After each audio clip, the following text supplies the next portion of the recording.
Mamen, for today's video, mamen, napakasimple, pero napakasarap pa rin, mamen. Ayan, pininyahang manok, mamen. Pag ito ang niluto mo at nangamoy yan sa labas sa kapitbahay nyo, ay, antayin mo na, kakatok sa inyo yan, mamen. May dalang kanin yan, manghihingi ng ulam.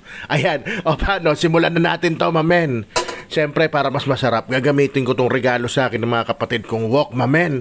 Tapos, ito lang, used oil lang gamitin natin. Ito, sundan nyo na lang, ha. Yung patatas, pinirito ko ng 2 minuto, mamen, bago ko ilagay yung carrots. Tapos, nagantay ako ng 1 minuto, mamen.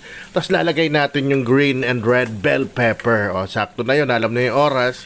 Yung bell pepper, bumilang ka lang ng 30 dyan, habang pagkalagay mo, kahit sa utak mo, bilangin mo, 1, 2, 30, yan o, tapos tsaka mo hanguin.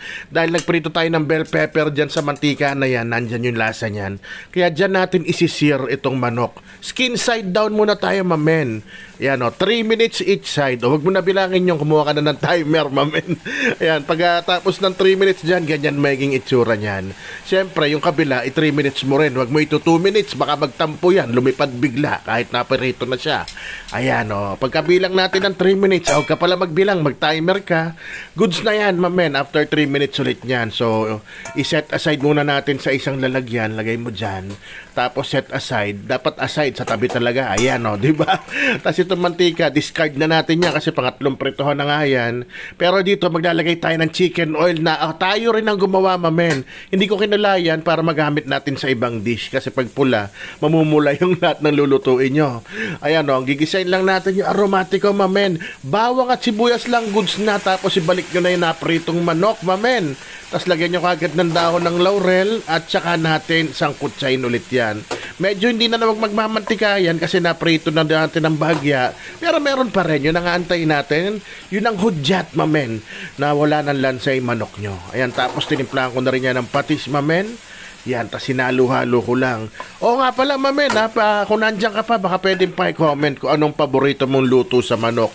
Para naman magka-idea ako sa susunod, nabubulol-bulol pa ako. Kung ano lulutuin ko pag manok na naman ang recipe ko.